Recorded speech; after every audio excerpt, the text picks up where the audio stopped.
আজকে আবার শুরু করছি একটি শিঙি মাছের ঝোল দিয়ে। শিঙি মাছের ঝোল অনেক রকম করি, তো আজকে একদম প্লেন অ্যান্ড সিম্পল হালকা পাতলা কাঁচা লঙ্কা দিয়ে আজকে আমি তৈরি করছি শিঙি মাছের ঝোল। তো তাহলে দেখে নেওয়া যাক কি কি নিচ্ছি শিঙি মাছের। প্রথমে নিয়েছি শিঙি মাছ, এখানে আমি ভালো করে কেটে ধুয়ে নিয়েছি। আর এখানে নিয়েছি একটু কাঁচকলা আর নতুন আলু, যেহেতু শীতকাল নতুন আলু, তো নতুন আলু, কাঁচকলা আর নতুন আলু আমি এটা নুন হলুদ দিয়ে একটু ভেজে তুলে রেখেছি। এবার আমি শিঙি মাছের মধ্যে আমি নিয়ে নিচ্ছি কাঁচা লঙ্কা বাটা। এটা আমি পুরোটাই কাঁচা লঙ্কা দিয়ে করব, তার জন্য কাঁচা লঙ্কা বাটা নিয়ে নিলাম। আর নিচ্ছি একটু জিরে ধনে বাটা, এটা আমি অল্প পরিমাণেই দেব। আর এবার নিয়ে নেব নুন আর হলুদ। নুন আমি নেব একদম ঝোলের পরিমাণ মতো।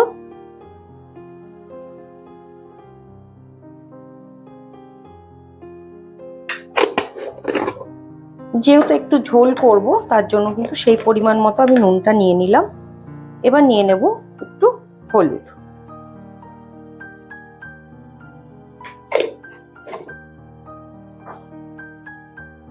এবার দেব সামান্য একটু সর্ষের তেল।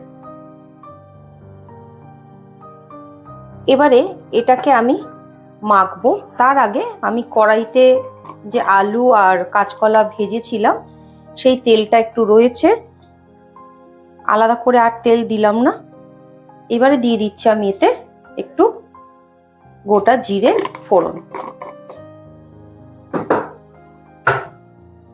এদিকে ফোড়নটা হোক, ততক্ষণে আমি মেখে নিচ্ছি শিঙি মাছগুলোকে। মশলাটা দিয়ে ভালো করে আমি মাছগুলোকে মেখে নেব। যেহেতু এই শিঙি মাছ, কই মাছ এগুলো জ্যান্ত মাছ, ওই জন্য এগুলো যদি আমি নুন হলুদ দিয়ে ভাজি তাহলে কিন্তু মাছ কিন্তু শক্ত হয়ে যাবে আর খেতে অতটা ভালো লাগবে না। তাই আমি একেবারে মশলা দিয়ে, আর আপনারা আগের ভিডিওতেও দেখেছেন যে আমি বেশিরভাগ মাছই কিন্তু আমি এইভাবে না ভেজে করি। তো মাছটা আমার মাখা হয়ে গেছে, ফোড়নটা হয়ে গেছে। এইবারে আমি মাছগুলোকে এইভাবে একটু ছড়িয়ে ছড়িয়ে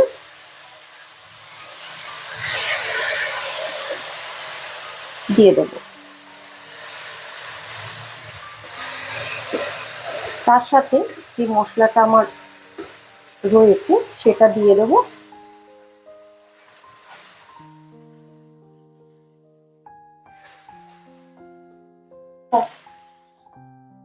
এটা আমি ছেড়ে দেওয়ার পরে কিন্তু আমি কিন্তু এখনো অবধি নাড়াইনি। মিনিট দুয়েক পরে এটা আমি এরকম ভাবে একটু নাড়িয়ে দেব, মানে নিচের মাছগুলো ওপরে আর ওপরের মাছগুলোকে নিচে, এরকম ভাবে করে আবার আমি কিন্তু একটু সরিয়ে দেব।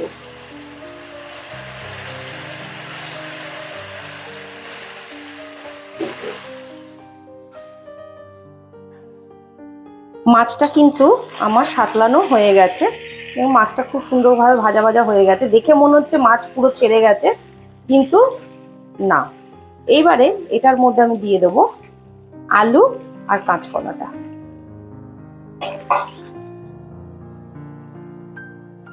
আর যেটাতে মাছ মেখেছিলাম সেই মেখে রাখা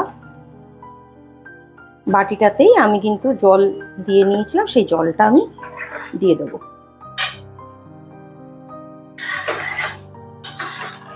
আমি আর একটু ঝোল দেব।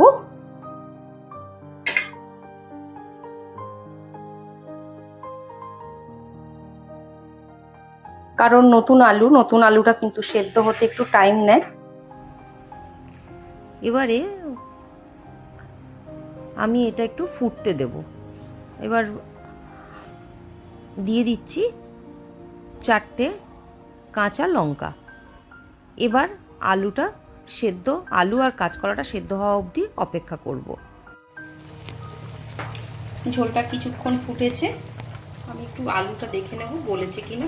কাঁচকলাটা তো গলেই যাবে, আলুটা আর একটু সময় লাগবে, একটু সামান্য।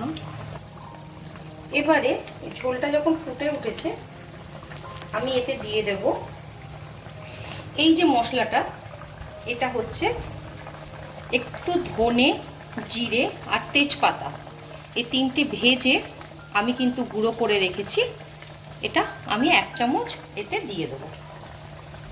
এবারে এটা আমি ফ্লেমটা মিডিয়াম করে দেবো, গ্যাসের ফ্লেমটাকে দিয়ে আমি আর 1 মিনিট 5 আমি একটু এটা ফুটিয়ে নেব। আলু কাঁচকলা সব গলে গেছে, আর এদিকে আমার কিন্তু কাঁচা লঙ্কা দিয়ে শিঙি মাছের ঝোলও কিন্তু একদম রেডি। তাহলে আমার কিন্তু শিঙি মাছের ঝোল কাঁচা লঙ্কা বাটা দিয়ে পাতলা শিঙি মাছের ঝোল কিন্তু একদম রেডি।